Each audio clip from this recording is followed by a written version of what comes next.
Princípio vital ou fluido vital. O Livro dos Espíritos, livro 1, capítulo 4, perguntas de 50 a 70. O princípio vital, também conhecido como fluido vital, fluido elétrico animalizado ou fluido magnético, é o responsável pela vida, pela vitalidade de todos os seres vivos, tendo como fonte o fluido cósmico universal. O que é esse fluido cósmico? É o elemento material que dá origem a tudo, o elemento básico da criação. É a matéria cósmica primitiva, que vai do incomensurável ao mensurável, da invisibilidade à visibilidade, do ponderável ao imponderável, dependendo da forma, do estado e da dimensão em que se encontra, sendo detectável ou não aos nossos sentidos humanos, dependendo de sua variação ou transformação.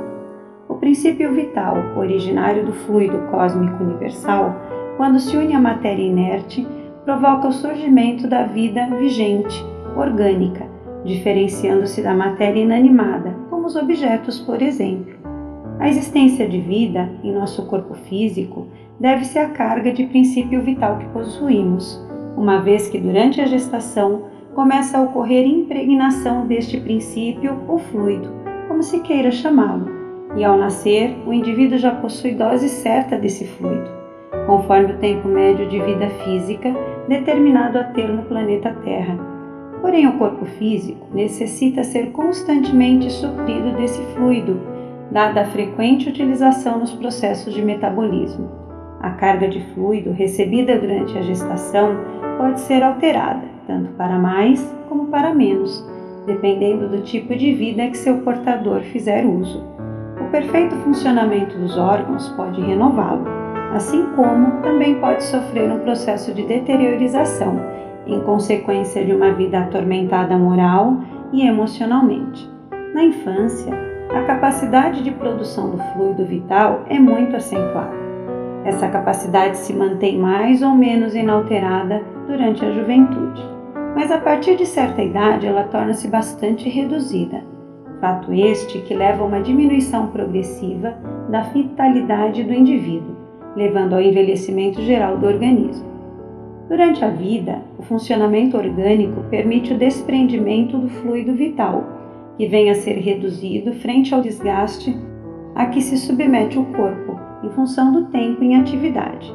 A quantidade de fluido vital pode ser renovada em parte, pela absorção dos elementos que o contenham, tais como alimentos orgânicos e minerais, pela respiração, o ar inspirado, ação da prece como fonte receptiva, através dos passes, a absorção pelo centro de força esplênico diretamente do fluido cósmico, transmissão de um indivíduo para outro, quando estes se identificam fluidicamente, como ocorre nos tipos sanguíneos. Por outro lado, os desgastes do fluido vital ocorrem por vícios, que podem levar a desgastes mais rápidos desse fluido, obsessão espiritual ou vampirização energética, por espíritos desequilibrados, por doenças, por tormentos morais, tormentos emocionais. O suicídio seria, por exemplo, o maior deste desgaste súbito do fluido vital. Quanto à transmissão do fluido vital, ela pode ocorrer de um indivíduo para outro, sendo esta a propriedade que se baseia o passe. Em alguns casos, quando o fluido vital se torna reduzido pela deficiência orgânica, para que seja prolongada a vida material, o complexo espírito-perispírito é levado a laboratórios do invisível, onde lhe é aplicada a técnica de sobrevida. Essa técnica consiste em transfusão do fluido vital, alongando a vida na matéria em determinado número de anos, necessários à complementação de importantes tarefas.